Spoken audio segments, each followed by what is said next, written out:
आया, उसने देखा और फतह कर लिया। ये जुमला तो आपने ज़रूर सुना होगा। हमारी फिल्म इंडस्ट्री तो डाउनफॉल पे नहीं है, फॉल पर ही है। फॉल खज़ा आ चुकी है उसके ऊपर। जो बीवियाँ होती हैं वो अपने मियाँ को बचाती फिरती है हीरोइनों से, लेकिन गौरी खान एक ऐसी प्रोड्यूसर है, हीरोइनें ढूंढ ढूंढ के लाती है और कहती है कि जाओ डांस करो इसके साथ। 40,000 करोड़ की जब उन्होंने डिमांड की तो थोड़ी देर के लिए तो मैं भी सोचने पड़ेगी इसमें जीरो कितने आएंगे। शाहरुख जी इतनी पट्टियों के बावजूद इतनी लंबी छलांग क्या हो गया, मजीद टांगे तोड़वानी है। 1,000 एक्स्ट्रा खवातीन के साथ वो डांस शूट किया गया। इतना दोस्ताना माहौल अगर हो जाए जेलर और कैदी के दरमियान तो हर आदमी क्राइम करके कहे मुझे 2 दिन के लिए अंदर रख लो, बल्कि जो अंदर है वो हमें बाहर आने की जरूरत नहीं, हम बाहर आने के लिए कोशिश ही नहीं कर रहे, हमें अंदर ही छोड़ दो, इधर ही छोड़ दो। थोड़ा बहुत हमें ऐसा लगता है कि इसमें मोदी सरकार के लिए शायद कुछ वार्निंग है।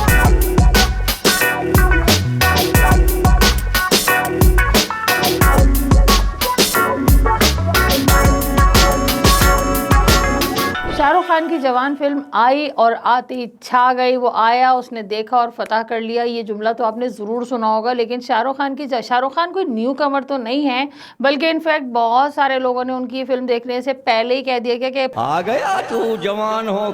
शाहरुख खान की इस फिल्म ने बहुत सारे रिकॉर्ड्स बनाए और तोड़े और फिर बनाए और बनाती जा रही है। Well done and good luck to everyone जो कि फिल्म में इन्वॉल्व था। लेकिन फिर भी हम अपना रिव्यू इसलिए देना पसंद करेंगे क्योंकि हमारी मर्जी है। ठीक है, समझिए। और हम देंगे अपना रिव्यू। ये फिल्म कई एतबार से बहुत ही जबरदस्त है। हमने पाकिस्तान में बैठ के देखी, हालांकि पाकिस्तान में इंडियन फिल्म इस वक्त नहीं देखी जाती, रिलीज नहीं होती। लेकिन जब बंदा क्या कहते हैं ना, शाहरुख खान साहब का एक डायलॉग है, इतनी शिद्दत से मैंने तुम्हें पाने की कोशिश की है कि हर जर्रे ने मुझे तुमसे मिलाने की साजिश की है। तो फिर हमारे पर भी वही फर्ज था कि हम देखना चाहें। और मल्टीपल एक तीर से कई शिकार जो है उन्होंने इस फिल्म के अंदर किए। सबसे पहली बात, शाहरुख खान ने कम बैक किया है, बड़ा जबरदस्त कम बैक किया है। पठान तो खैर उनकी आ चुकी थी, उसके बाद उनकी जवान आ गई है, अगली उनकी फिल्म भी आने वाली है। हम नहीं बता रहे उसका नाम, जाके खुद सर्च कर लो।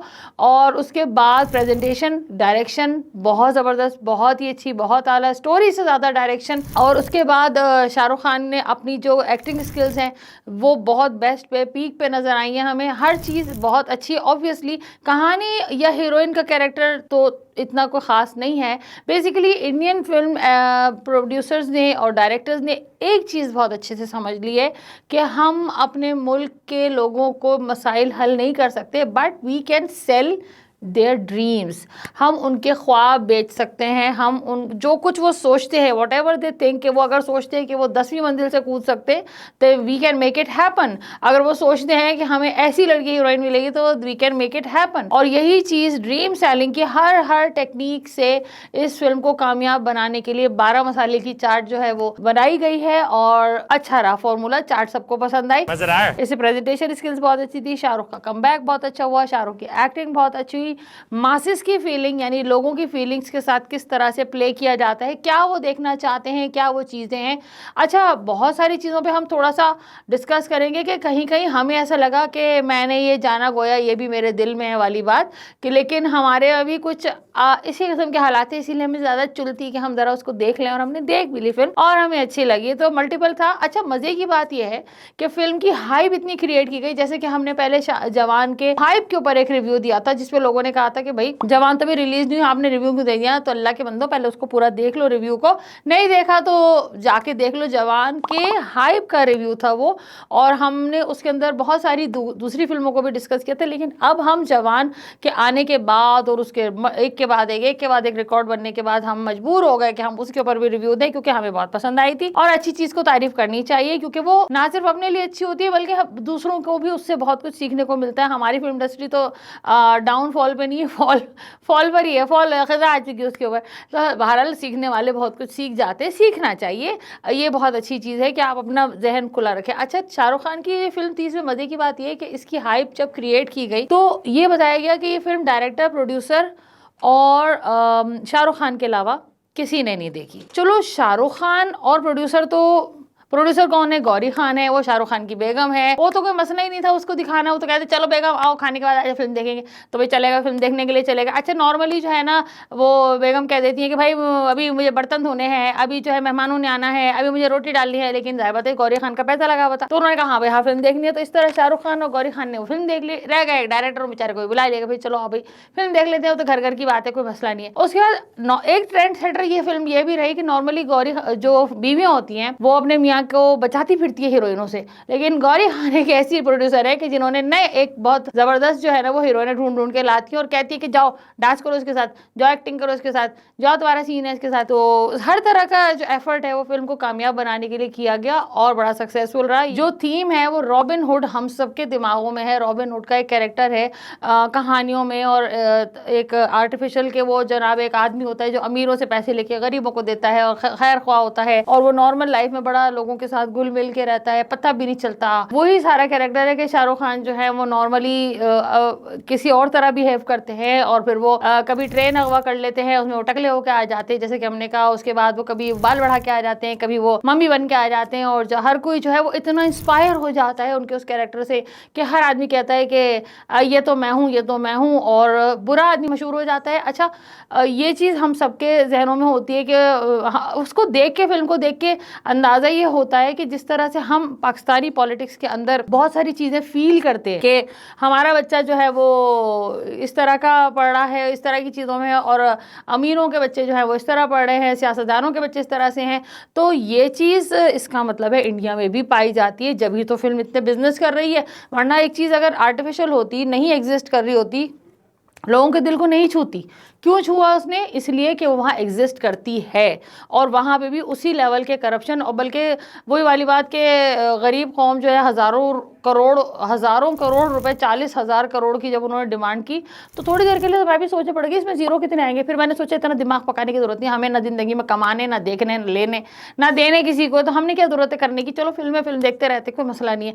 यही हाल वहाँ की पब्लिक का भी होता है कि वो उनको 40,000 करोड़ का जो है ना बस सुन के बड़ा ज़रूर लगता है, बट नोबडी नोज कि 40,000 करोड़ होते कैसे हैं।